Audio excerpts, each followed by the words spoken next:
Another key step to protect your information and information systems is to have awareness and to provide awareness to your employees or to your staff. Now, there's something called social engineering. The National Institute of Science and Technology, national here means American, defines social engineering as the act of deceiving an individual into revealing sensitive information, obtaining unauthorized access, or committing fraud by associating with the individual to gain confidence and trust. That's just a fancy way of saying using social interaction to trick someone into doing something. This is normally or always by pretending to be someone that they are not. So, for example, a friend of mine posted this. This is an email apparently from hr.unfpa at selection for shortlisted candidates.org. This email was offering the person a job for which they had not applied and asking him to send some somewhat confidential information. So this is an example of an attacker pretending to be the UNFPA in order to trick the recipient of the email into providing some personal information. Now, how do you know that this email is not from the UN? Well, first of all, it's the fact that he hadn't applied for a job. But secondly, this domain name from which the email comes, selection for shortlisted candidates.org, this is not the UN, this is not a UN domain name. Okay? A Google search would tell you that. But this is a particularly clever trick. These attackers register this domain name so that they can pretend to be writing from whichever company they want. They simply need to create an email address and change this first part here and change it to whichever company they want so that they can pretend to be that company. It was a very clever trick, in my opinion, rather than simply sending from a Gmail address, which would make many people immediately suspicious. Here is another example of social engineering. This is again a fairly common method that hackers use. They say, "Dear user," another friend of mine posted this recently. "Dear user, we regret to inform you that your account will be permanently disabled by Facebook within the next 12 hours. This decision was made because your account clearly violates our community standards.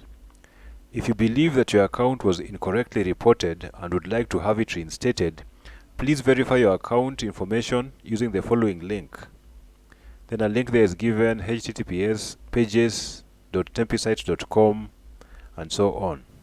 So how do we know that this message is not authentic? Number one is the fact that it says here, "Dear user." Normally an organization like Facebook will address you by name. They have your name in their system, so if they're addressing you, their software will put your name here. Number two is the phrasing of this paragraph here. It is very vague. They're not telling you what you have violated. They're not telling you which post in particular violated their community standards. But the most obvious one, there are also some grammatical and spelling errors here. For example, towards the end here, this is an automated notification from Meta AI, no response required. This kind of sentence structure, the use of the comma is quite suspect. But the definite one is this link where you're told to click. It says pages.tempisite.com. Now, if this message was from Facebook, it would be saying here facebook.com or maybe meta.com. Because what is Tempisite? That is certainly not a Facebook site. Plus this long random link. The tempisite.com tells you clearly with certainty that this message is not from Facebook. But you need to be aware of such things for it to become very obvious that these are hoax.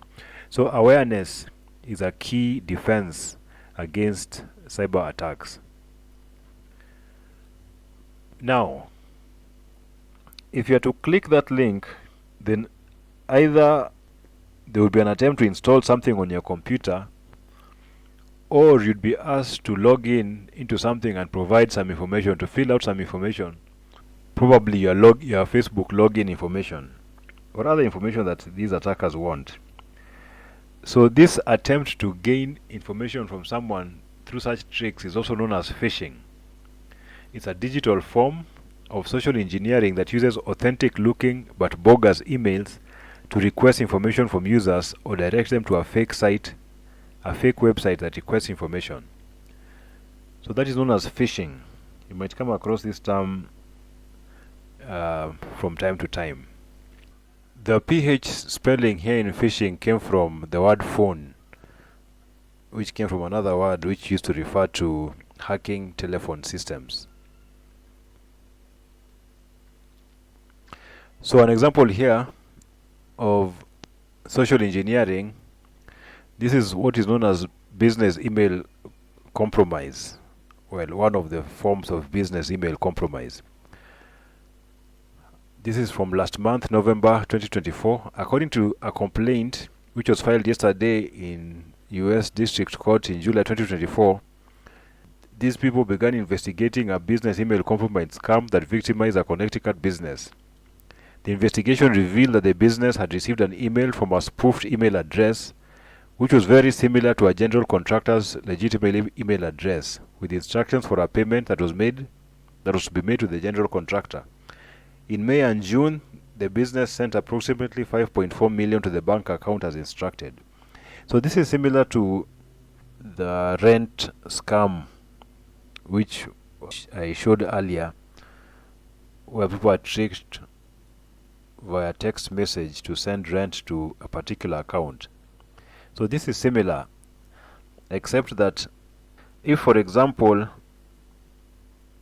infosalama.com was supplying you with something, had rendered some services to you, and you're to make payment to infosalama.com, the hacker goes and registers a domain name like infosalama.co only, without the M.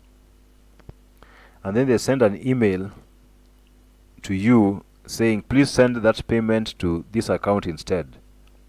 So if you just glance at the domain name of the sender, you see infosalama.co and you assume it's .com. So you send that payment to the hacker instead of to infosalama.com. Okay, so this is again social engineering. The hacker is pretending to be infosalama.com. So to protect against social engineering attacks, do not click links in unexpected email. Do not open unknown attachments. Check carefully the sender domain. If you receive a suspect email, check carefully the domain from which it is coming. And do not send pins or codes to anyone. These pins and codes are normally used for verifying, like the multi-factor authentication we talked about earlier. They're used for verifying that the person attempting to log into something is a correct person.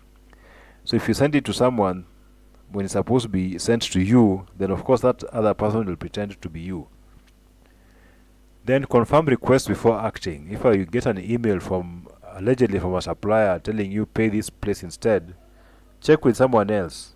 Make a phone call to that person to confirm, or better still, there should be a written request using a formal procedure to request a change of pay point or beneficiary account. Okay, these are some of the ways you can protect against loss through social engineering.